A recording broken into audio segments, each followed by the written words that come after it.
Growing up, my older brother Ethan always wanted to be better than me. Better grades, better friends, better everything. It didn't bother me much until money got involved. About 2 years ago, I came up with an idea for a small tech service. A simple app connecting local handymen with people needing quick help. It wasn't flashy, but I believed in it. I told Ethan about it during dinner one night. He laughed so loudly, the table went quiet. You? Build an app. He shook his head. You can barely fix your laptop. Everyone laughed. Everyone except me.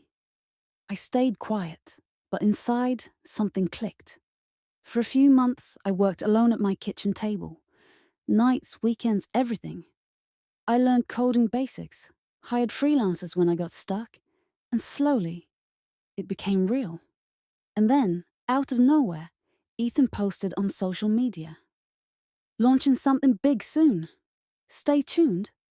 At first, I didn't think much of it, until his launch video dropped. Same idea, same features, same pitch. He even used my tagline. My stomach dropped. When I confronted him, he smirked. You should have moved faster. Business is business. I walked away without saying another word. I promised myself I'd never forget that feeling. Within months, his app gained popularity. He raised money, hired a team, bragged everywhere online about being a visionary. Meanwhile, my app quietly grew too, slowly but steadily. I didn't chase hype. I focused on quality and customer service. 1 year later, something interesting happened. A large tech company started reaching out. They wanted to buy my app and merge it with their platform. The offer was life-changing. I signed, but I told them something important. If you ever plan to expand into local handyman networks, call me first. They agreed. 6 months later, they called. They wanted to acquire Ethan's company too. And guess who they put in charge of the entire division? Me. When the acquisition paperwork was finalized, I walked into our new shared office.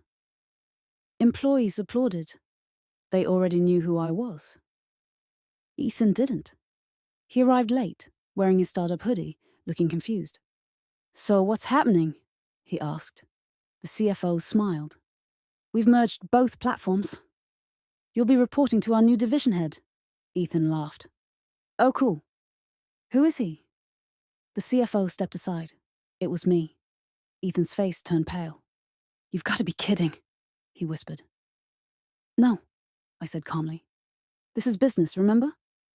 He looked around, eyes wide. You stole my company. I raised an eyebrow. You stole my idea. Silence. His pride crumbled right in front of me. But instead of humiliating him, I offered something unexpected. Look, I said, you're smart. You know marketing better than I ever will. Work with me, not against me. He looked shocked. You'd keep me? I nodded. Family fights don't build successful companies. Cooperation does. For the first time in his life, Ethan seemed small. Not weak, just human. He swallowed hard and said, I'm sorry. For laughing at you, for taking your idea, for everything. I nodded slowly. I'm not asking for an apology. I'm asking for respect. He extended his hand. I'll earn it. We shook hands. Over the next year, our division exploded in growth. Thousands of new users, investors pouring in, awards, recognition, press. The whole deal. And here's the twist most people don't know. Ethan became my best employee. Not because he was forced, but because he learned humility. One evening after a long day, he knocked on my office door. You know, he said, if I hadn't tried to copy you, none of this would have happened. I smiled. If I hadn't worked harder, none of this would have lasted. He laughed softly. I guess we make a pretty good team. And we do. Because success isn't about showing off. It's not about winning arguments at dinner tables. It's about showing up when everyone thinks you'll fail. It's about letting results speak louder than ego. And sometimes, the sweetest revenge isn't destruction. It's leadership. Today, Ethan and I stand side by side at company events. We talk openly about failure, jealousy, pride, and growth. Families break each other down too easily. But greatness happens when we build each other back up. So if someone laughs at your dream, let them laugh. Work quietly. Work smart. And one day, hand them their employee badge with a smile. Not because you want to hurt them, but because you want to help them become better. That's real power.